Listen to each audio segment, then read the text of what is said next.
The ASICS GEL-KAYANO 30 is the king of stability shoes, but at £180, is this shoe really worth it?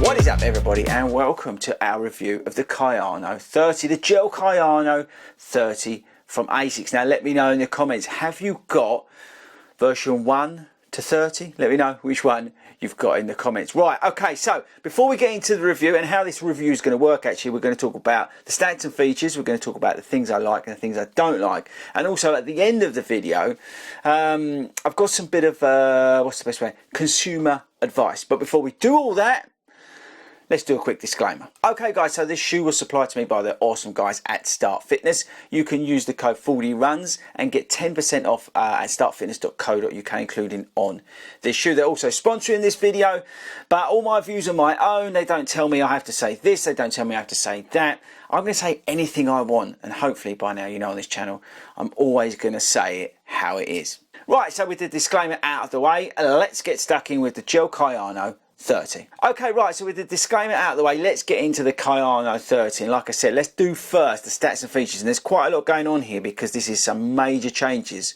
on this shoe versus 29. Okay, right, so firstly £180, I'll come on to the price.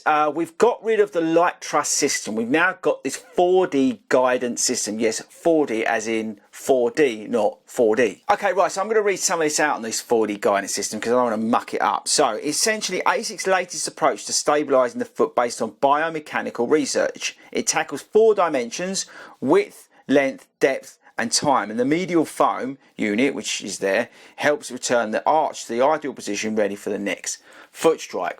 So like I said, they've got rid of the light truss system, they got rid of all the plastic and all the other stuff that they had stuck onto the 29, and they've gone with this 4D guidance system. It's all built, I say, around the geometry of the shoe, and that's how they've worked the stability into it. We've got Fly Foam Blast Plus in the shoe, and if you look, it's built up here on the medial side and also on the lateral side as well. On the outside we've got AHA Plus, and we've got strategically placed bits of rubber, and you can say there's a big lump there on the medial side. We've got this engineered mesh upper. It fits true to size. The shoe is weighing 9.4 ounces, so that's about 280, 290 grams. We've got the usual Kayano amount of foam.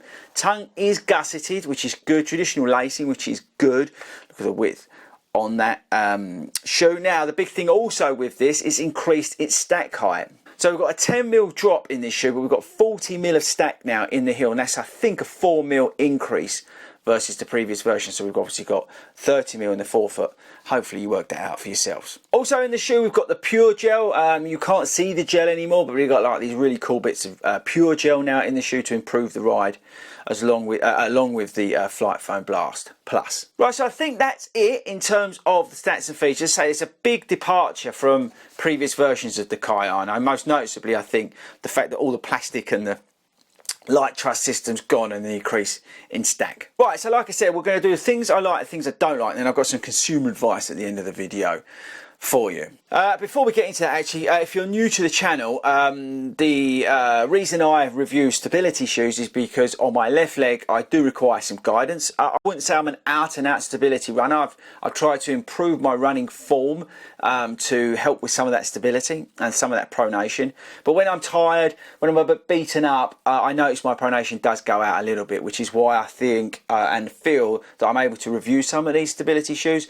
I'm not out and out a pronator, but I do have it on my left leg. Watch the video we did with ASICS in terms of my gait analysis. Right, I think that's important because I think if you're reviewing stability shoes, then you probably at least need a little bit of stability before you start reviewing them. Okay, right, so let's get into the things I like, and then we're going to do the things I don't like. Okay, so in terms of things I like the weight. I like the look of the shoe, which I think is good. I like the outsole. The AHA Plus seems to be doing okay. We haven't had that much wet weather over here in the UK recently, but it seems to be all right, I would say. It's breathable to a degree.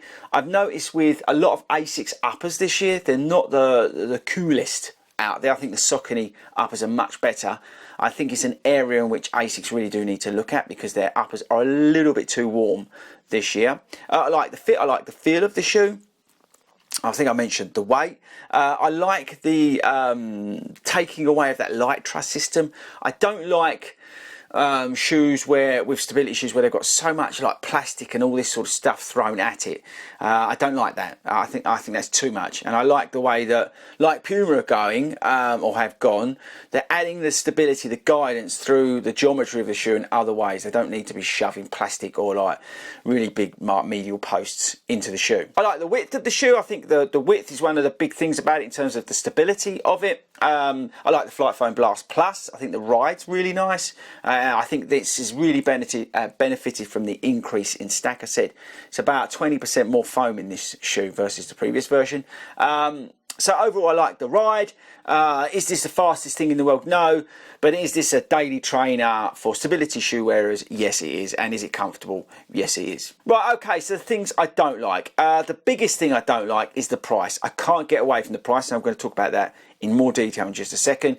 But apart from the price, there's not much here really to dislike. As a stability shoe, it works well and does all the things that I would expect a Kayano to do. Because the Kayano is the king of stability shoes. I think you know it sits at the top in terms of stability shoes as the sort of the holy grail of stability shoes, because you get a little bit of everything in here. You get the performance of the Flight Foam Blast Plus, you get the guidance, which is great. You get that ASICS, let's say, durability and quality, which is good. But yeah, I think that's, in terms of dislikes, I think the only thing I really don't like is the price. Right, so let's get on to that, because and I'm going to cut to the chase. I think £180 is a liberty for this shoe. I really do. Now, you can argue that the Nimbus 25 is the same price, and I get that. I get also the fact that those two shoes are the sort of premium daily trainers from ASICS. But I think in the current climate, £180 is a bit strong. I wouldn't spend £180 on this. If you want this shoe, which I think is a good shoe, I think you use my code 40runs over at Start Fitness and you get 10% off of it. I think that's the thing to do straight away before you do anything else. But I just can't recommend the shoe at the price it's at. If you're going to buy it, use my code at Start Fitness and go over to there and smash those guys and clear them out of their stock. This is a massively improved shoe. This is one of the best stability shoes that I've worn this year, but it's overpriced. And I think this is the issue, because, listen to this, at £65 at Start Fitness, you can get this, the Guy 15. Now, the Guy 15 is £65, and you use my code on that, you're going to get it cheaper. And with the Guy 15, you're going to get everything on here, but a lot cheaper. This shoe is going to be able to do everything that the Kayano can do. It's slightly firmer, I would say, in terms of ride. It's got a lot less stack in it. You've got the Holotech frame in here to add the stability, so it's not that sort of modern stability. But as a guidance shoe, this will do everything the Kayano will do, but you could probably buy, if my maths are right, is it 3 of them? Yeah, you could buy 3 of these for the price of this. Do you see what I mean? And that's where I have difficulty with the Kayano shoe. I think it's a really good, and as I said, one of the best stability shoes I've run in.